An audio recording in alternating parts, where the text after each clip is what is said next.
Selamat datang kembali di eksplorasi kita. Hari ini kita mau bahas satu distrik menarik di Tokyo, namanya Senju. Betul, Senju ya. Kita udah kumpulin beberapa bahan nih. Ada panduan lokal, terus wawancara sama penjaga kuil, artikel juga ada.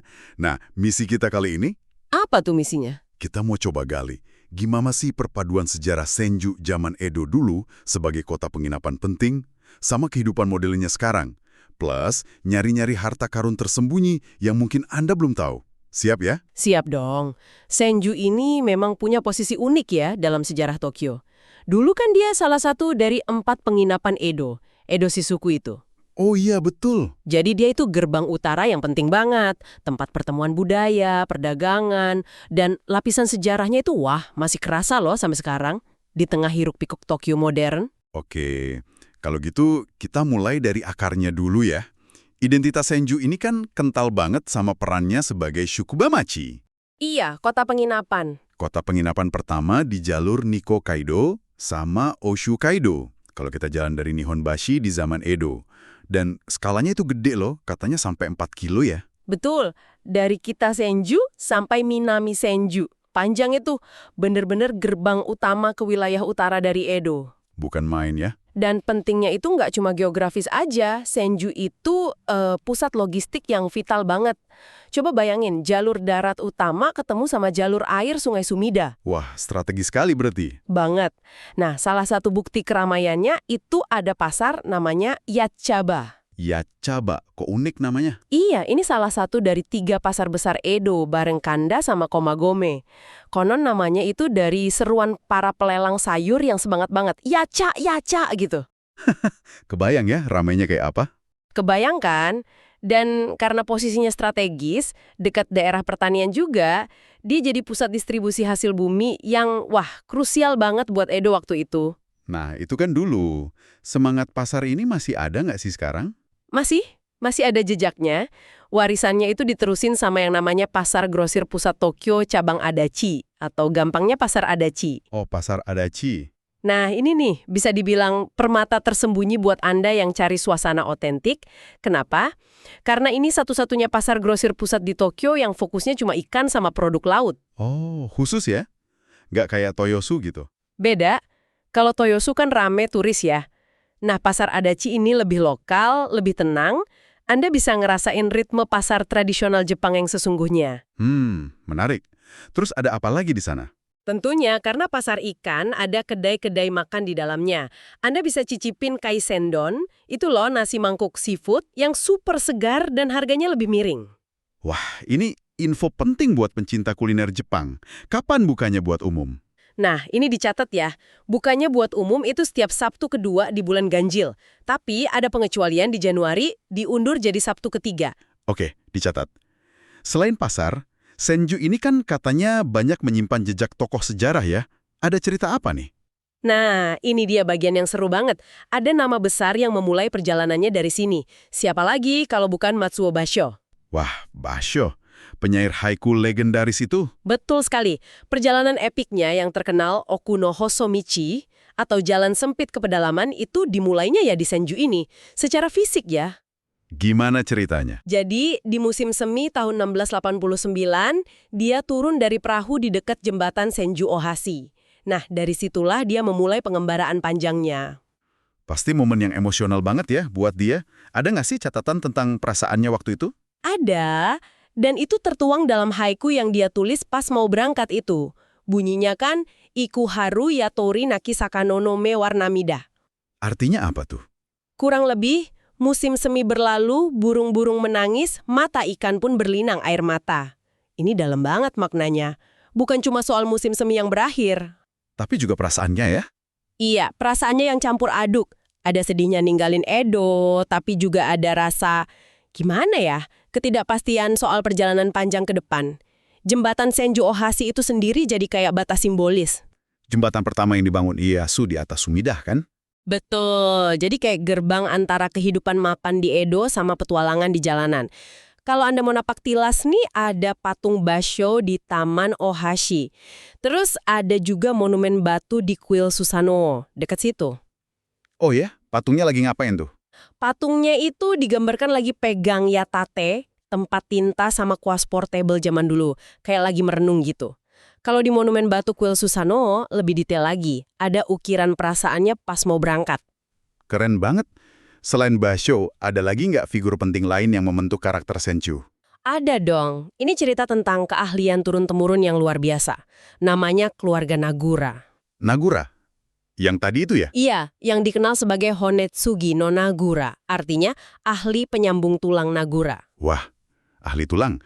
Kayak semacam ahli urut atau gimana? Lebih ke ortopedi tradisional gitu kali ya. Dimulai sama Nagura Yajibei Naokata sekitar tahun 1770. Keahlian mereka ini legendaris banget di Kanto. Sampai segitunya ya? Banget. Pasiennya datang dari mana-mana, saking banyaknya, di sekitar klinik mereka itu sampai tumbuh penginapan-penginapan kecil khusus buat nampung pasien dari luar kota. Loh, serius ini? Sampai dibikinin penginapan? Serius, ada catatan dari era Taisho, katanya rekor pasien mereka itu 630 orang dalam sehari. Gila, banyak banget itu. Luar biasa kan? Dan warisan ini masih ada loh jejaknya. Beberapa klinik modern di Senju masih pakai nama Nagura. Ini nunjukin gimana dedikasi dan keahlian itu bisa bertahan berabad-abad jadi ciri khas suatu tempat. Dari penyair ke penyembuh tulang. Wah, kaya banget ya cerita Senju. Tapi sejarah kan nggak selalu indah ya. Ada sisi kelamnya nggak di Senju? Satu pertempuran sengitnya kan di Ueno antara pasukan pemerintah baru sama loyalis Shogun Tokugawa yang tergabung di Shogitai. Terus hubungannya sama Senju? Nah, setelah pasukan Shogitai ini kalah, mereka dianggap musuh negara. Jasad mereka itu dibiarin aja, nggak diurus. Tragis kan? Ya ampun. Terus? Di saat kuil-kuil lain mungkin takut atau menghindar, kepala biksu dari kuil Ensuji di Minami Senju, beliau ini menunjukkan welas asih yang luar biasa. Beliau ngapain? Beliau nekat secara diam-diam mengumpulkan dan menguburkan jasad 266 prajurit Shogitai itu. Wah, tindakan berani banget itu di masa kayak gitu. Ada peninggalannya nggak? Ada, dan ini peninggalan yang kuat banget ceritanya. Sebagai tanda terima kasih dan penghormatan atas tindakan biksu itu, Kuromon atau gerbang hitam dari kuil Kaneji di Ueno. Kuil Kaneji yang di Ueno itu pusat pertempurannya kan? Betul, gerbang hitamnya itu dipindahkan ke Ensuji. Dan gerbang ini bukan sekedar kayu tua biasa. Maksudnya? Kalau Anda perhatikan dari dekat, itu masih ada lubang-lubang bekas peluru dari pertempuran Ueno. Serius? Masih ada sampai sekarang? Masih ada, itu jadi artefak langka banget, koneksi fisik langsung ke masa lalu yang penuh gejolak itu. Bekas peluru itu jadi simbol luka sejarah, tapi keberadaan gerbangnya di Ensuji jadi simbol penebusan juga, lewat welas asih. Ini tempat yang ngasih perspektif beda banget. Bener-bener kontras ya ceritanya. Ada lagi nggak sisi lain sejarah Senju yang perlu kita tahu?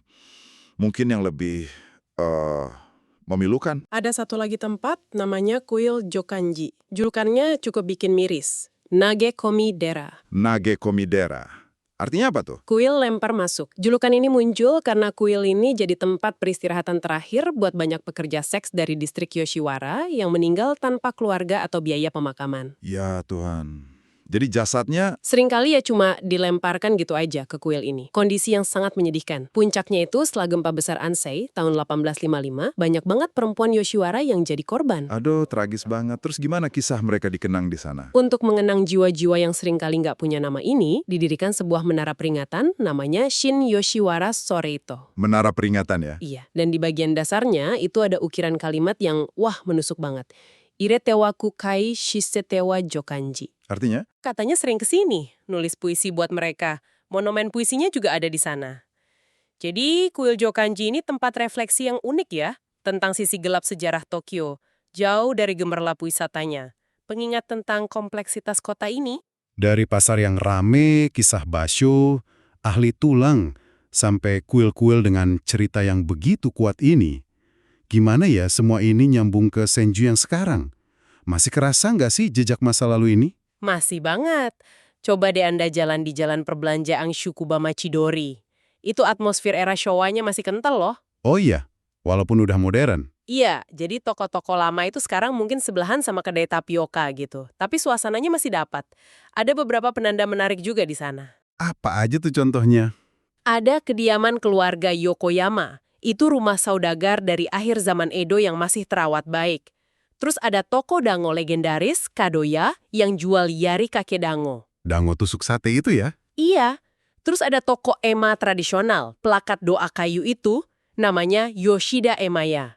Jangan lupa juga Taman Senju Honcho, ada perosotan gurita ikonik yang disukai warga lokal. Wah, lucu tuh perosotan gurita. Bahkan pusat informasi turisnya, Senju Machi no Eki, itu unik banget nempatin bekas toko ikan zaman Taisho.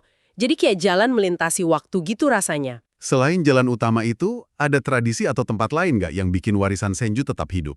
Ada tradisi yang sebenarnya relatif baru, tapi akarnya kuat ke sejarah, namanya Senju Shichifukujin Meguri. Apa itu? Ziarah ya? Betul, ziarah 7 dewa keberuntungan Senju. Dimulainya sekitar tahun 1990-an sebagai upaya revitalisasi daerah. Jadi ngajak orang buat keliling kuil-kuil di Senju. Oh, menarik. Kuil mana aja yang penting di ziarah ini? Salah satu pusatnya itu kuil Senju atau Senju Jinja. Di sana ada Ebisu, dewa keberuntungan dan kemakmuran. Tapi kuil Senju sendiri sejarahnya jauh lebih tua lagi. Lebih tua dari ziarahnya? Jauh, didirikan tahun 926 Masehi sebagai kuil Inari, terus digabung sama kuil Hikawa. Ada legenda juga katanya Minamoto no Yoshie pernah kemah di situ, terus para shogun pakai hutannya buat berburu elang. Wah, kuilnya sendiri punya banyak cerita ya. Ada detail menarik lagi nggak di kuil Senju ini? Ada, coba perhatikan komainunya, anjing penjaga itu. Uniknya, di sini digambarkan lagi melindungi anaknya. Simbol perlindungan keluarga yang kuat banget. Oh, lucu ya. Biasanya kan gagah sendirian gitu. Iya kan? Terus ada juga gundukan namanya Fujizuka. Itu kayak miniatur gunung Fuji. Dulu orang sembahyang menghadap Fuji dari situ. Wah, jadi nggak perlu ke Fuji langsung ya? Haha. Haha, mungkin gitu ya maksudnya dulu. Nah, ada lagi cara berdoa yang khas di sini buat patung Ebisu. Namanya Nademawasu. Nademawasu, gimana tuh caranya? Jadi patungnya itu kita gosok, terus diputar sambil berdoa. Katanya ini dirancang pendeta dulu biar hubungan peziarah sama dewanya lebih personal, lebih kuat. Unik banget caranya. Ziarah Shichifukujin ini bisa kapan aja dilakuin? Bisa kapan aja sepanjang tahun. Tapi kalau mau pasti semua lokasinya dijaga petugas, ya pas periode tahun baru, tanggal 1 sampai 7 Januari. Oh iya, menariknya lagi selain ada goshuin atau stempel kuil buat orang dewasa, mereka juga nyediain relis stempel gratis buat anak-anak. Wah, bagus tuh. Biar anak-anak juga ikut senang ya. Iya, cara bagus buat ngenalin budaya dari kecil. Oke, dari tradisi ziarah, kita geser ke denyut komunitas modernnya nih. Ada nggak sih tempat-tempat kumpul yang unik di Senju sekarang? Ada satu yang menarik banget, namanya Kasho Kominkan. Pakai tanda seru. Iya, haha. Ini dikelola sama Ibu Mabuchi. Jadi ini rumah tua usia 80 tahun yang direnovasi jadi semacam tempat ketiga. Tempat ketiga, maksudnya? Bukan rumah privat, bukan juga kantor atau tempat publik formal, tapi sesuatu di antaranya tempat yang fleksibel gitu. Nama Kasho yang artinya sementara itu sengaja dipertahankan. Kenapa dipertahankan? Buat nunjukin kalau tempat ini tuh selalu berkembang, selalu terbuka buat ide-ide baru, nggak pernah selesai. Salah satu kegiatan rutin mereka yang menarik itu Asagohankai. Klub sarapan pagi. Wah, kedengarannya seru. Apa yang bikin beda? Konsepnya simpel, tapi efektif. Orang datang, masak bareng, makan bareng. Tapi yang unik, nggak ada sesi perkenalan diri formal. Nggak ada tanya, kerja di mana? Statusnya apa? Oh, jadi lebih cair gitu ya? Betul. Tujuannya biar koneksi antar orang itu terbentuk alami, kayak suasana di sento pemandian umum itu loh. Di sento kan orang bisa nyaman sendiri, atau ngobrol santai aja, tanpa mikirin status sosial. Nah, ini mau menciptakan suasana kayak gitu. Keren banget konsepnya. Tadi disebut sento, pemandian umum. Itu masih kuat ya budayanya di Senju? Masih, meskipun jumlahnya memang udah menyusut drastis ya. Dulu katanya ada 36, sekarang tinggal 7. Tapi yang tersisa ini benar-benar dijaga dan dicintai warga. Ada yang terkenal nggak? Ada Takarayu yang dijuluki Raja Engawa karena berandanya bagus banget. Terus ada Umenoyu yang ubinnya gambar ikan koi. Ada Midoriyu yang atapnya gagah.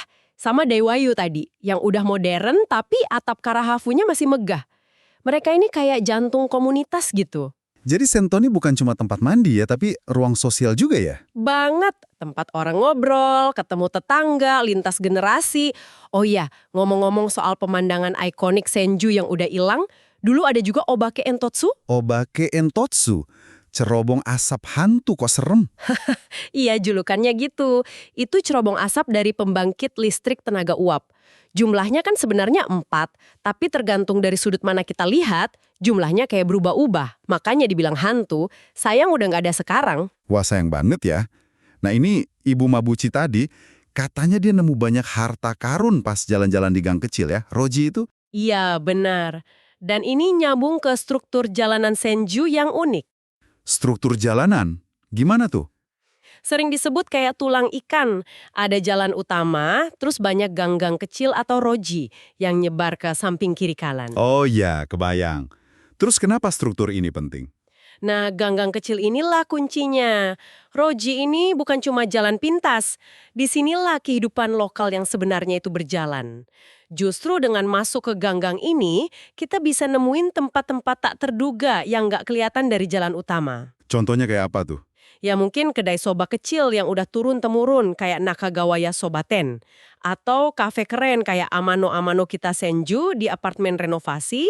Atau toko-toko di Jalan Belanja Yanagihara yang lokal banget. Toko ikan Hirosho Sengyoten, toko daging Tokiwaya, toko sayur Sugimoto Seikaten. Wah, banyak ya yang bisa kita ambil soal Senju ini buat teman-teman pendengar. Senju itu kayak mozaik yang hidup ya. Di satu sisi ada lapisan sejarah zaman Edo yang kental banget. Bekas kota penginapan, jejak basho, tradisi keluarga Nagura. Terus ada sisi kemanusiaan yang kuat dari masa sulit di kuil Ensuji dan Jokanji. Di sisi lain, Ada kehidupan modern yang dinamis. Ada tradisi kayak ziarah Shichifukujin, ada ruang komunitas keren kayak Kasho Kominkan, ada pasar lokal yang otentik, ada budaya Sento yang masih bertahan. Ini wajah Tokyo yang kaya, yang mungkin nggak selalu kita lihat di tempat wisata utama. lalu ada satu pemikiran terakhir nggak yang bisa kita bawa pulang dari penjelajahan Senju ini? Sesuatu buat direnungkan gitu. Mungkin ini ya, coba perhatikan lagi struktur jalanan tulang ikan tadi. Ganggang kecil atau roji itu bukan cuma sisa sejarah. Struktur ini secara aktif membentuk cara orang berinteraksi menjaga komunitas tetap erat. Dan yang paling penting buat Anda sebagai penjelajah, Apa tuh? struktur ini menciptakan peluang nggak terbatas buat penemuan personal. Gimana kalau lain kali Anda di Tokyo atau bahkan di kota Anda sendiri, coba deh sengaja belok dari jalan utama masuk ke ganggang kecil. Menarik juga idenya. Pengalaman apa ya yang mungkin nunggu Anda di sana? Siapa tahu itu bisa mengubah cara Anda melihat dan merasakan sebuah kota. Kami sih sangat mendorong Anda buat mencoba. Acara perburuan harta karun Senju Tsukuba 400 tahun anniversary. Sampai Desember 2025 nanti. Kayaknya seru tuh buat cara lain menjelajahi area ini. Wah, pas banget ya. Oke deh, sampai di sini dulu eksplorasi kita kali ini. Sampai jumpa di penjelajahan berikutnya.